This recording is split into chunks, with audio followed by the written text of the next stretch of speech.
Hello and welcome to another update video about ADA. Not much change, but we broke out of this ascending triangle that we talked about. I think it was in the previous video, or was it in the live stream today? I think it might have actually been in the member live stream today. But yeah, ascending triangle was identified. It's typically a bullish pattern here on the micro level, and that E wave here of the triangle is pushing a little higher. That doesn't invalidate the triangle at all. It's still pushing. And only really above 40 cents, I would assume that this triangle is not... Oops, didn't want to throw... Oops. It just protected my hardware wallet from falling onto the floor. Yeah, only above 40 cents, I would really consider that this triangle is not going to happen and it's going to be invalidated. It will really only officially be invalidated above the A wave high, which is around 40.5 cents. Until we break above that level, this can all be an Elliott wave triangle, corrective structure. To be fair, it looks very corrective in my opinion at the moment. If it breaks above 40.5 cents, would it be bullish? Well, it would, first of all, my assumption would be it would be an X wave, an extended X wave, maybe just a larger corrective structure here.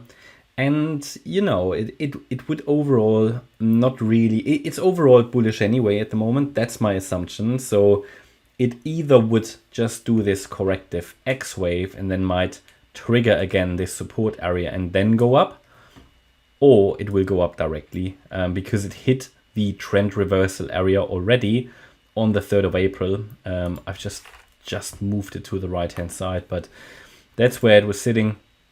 Hit it already, reacted to it nicely, hit then our resistance, and we're now squeezed between support and resistance. You can see how volatility is reducing. But yeah, for me, a key breakout point is sort of this 40 cent level. Then we've got 40.5, but the really important one actually, which would make me rule out an overshooting X wave, which is a corrective wave. That would be the 1.38 retracement at 42.4 cents. A break above that would make me confirm, or would give the confirmation that we're in the third wave already. Yeah, the third wave of a third actually. We still have the view here that overall the uptrend is intact and we are going to push higher as long as we're holding 35.2 cents.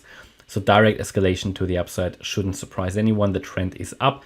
Sometimes the market needs shallow retracements, even though this one actually hits spot on the trend reversal area. So it's not actually too shallow. It's just that this structure at the moment would rather suggest one more leg down. As you know, sometimes it doesn't happen, and therefore it's much more useful to use these support areas for the current count. Everything that happens here is literally just noise for me, to you know, especially in a corrective pattern. I mean, they can morph quickly into different patterns, so just be aware of that.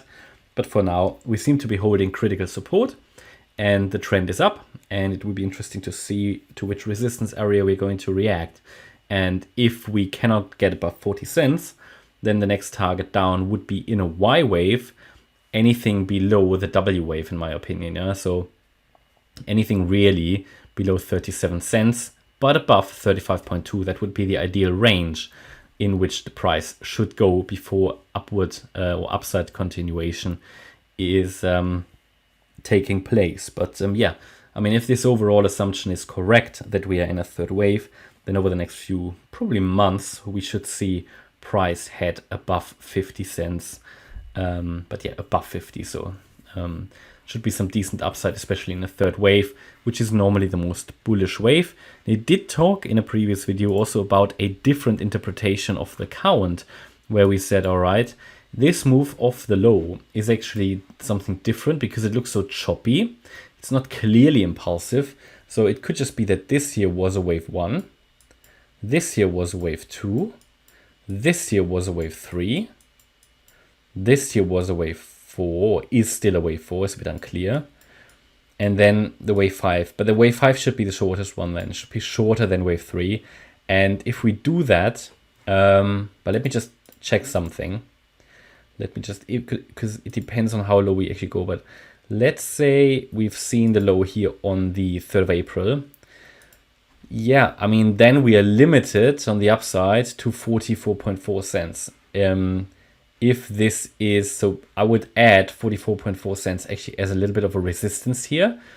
If we get strongly rejected there, it might just be all of this a leading diagonal, where the wave 5 is going to be rejected somewhere around that area, below 44.4 cents. It would not be allowed to exceed that, because if it does, wave 3 will be the shortest wave, which is simply not allowed.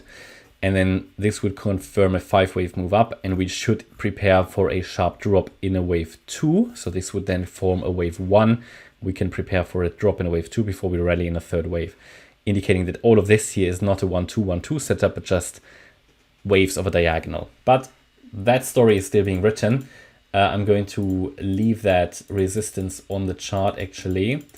Just need to understand that this is certainly an option. It's not my primary, yeah, but it's certainly something to watch. Okay, that's my update about ADA. Hope you liked the update. If you did, please hit the like button, leave a comment and subscribe. And if you really like the content, then please check out the channel membership. Thanks a lot for watching. Bye-bye.